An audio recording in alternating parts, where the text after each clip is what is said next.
Vaste livre, Les Aveuglés de Vanessa Lagarde. Présentation du roman. Le titre en VO est Les Aveuglés.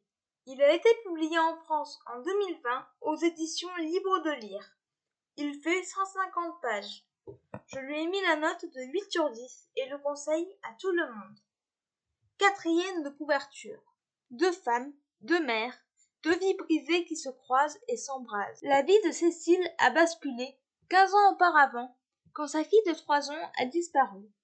Après ce drame, jamais élucidé, la mère s'est installée dans un village où elle mène une vie sans joie. La fille d'Annabelle, quant à elle, s'est suicidée à l'adolescence.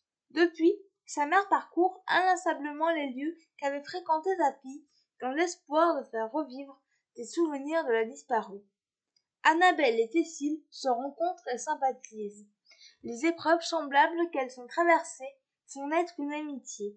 Mais au fil des confidences, les tensions entre les deux femmes s'exacerbent. Leur relation devient malsaine, chacune cherchant à manipuler l'autre pour apaiser ses propres souffrances, jusqu'à ce qu'éclate une vérité trop longtemps enfouie. L'histoire passée et présente se dévoile à travers les yeux de différents témoins. Les mensonges inconscients des personnages apportent une touche d'irréel à la lisière du fantastique. Que connaissons-nous vraiment de notre passé? À quel point notre inconscient est capable d'occulter des faits qui nous dépassent? Quels compromis sommes-nous prêts à faire pour acheter notre tranquillité d'esprit? Les manipulations se mêlent aux souffrances et les personnages s'engagent sur des pentes inconnues. Ce que j'ai pensé de ce roman. Avant de commencer, je remercie l'autrice de m'avoir fait découvrir son roman grâce au site Simplement. Ce livre est particulier, presque mystique. Le résumé étant long, je n'en dirai pas plus. Les personnages sont, d'une certaine manière, attachants. Alix est une jeune femme qui vend des pierres pour la lithothérapie. Vous savez, c'est une technique qui consiste à utiliser des pierres qui ont des propriétés spécifiques pour soigner des maux du quotidien. Alix a de nombreuses intuitions. Eric, le libraire, apprécie ses voisins et a un grand cœur. Cécile, la vendeuse de jouets, est mystérieuse. Elle a vécu un drame 15 ans auparavant lors d'un feu d'artifice. Depuis ce jour, elle a changé de comportement. Estelle est la commère du village. Annabelle, une touriste, est obsédée par le drame qui a frappé le village. Elle est déroutante et raconte à tout le monde son passé. Mais cela est-il la vérité?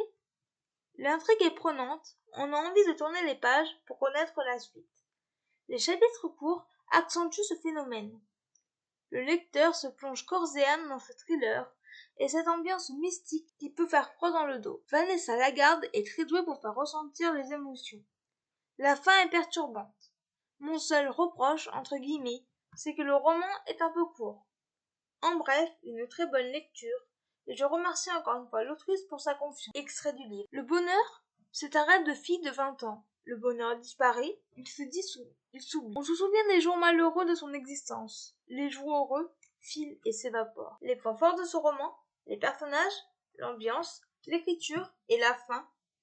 Les points faibles de ce roman, le fait que le livre soit court. Voilà, c'en est tout pour ce podcast. J'espère qu'il vous aura plu. N'hésitez pas à me donner vos commentaires sur YouTube, à vous abonner à la chaîne. Et je vous retrouve bientôt pour un nouveau podcast. Ciao!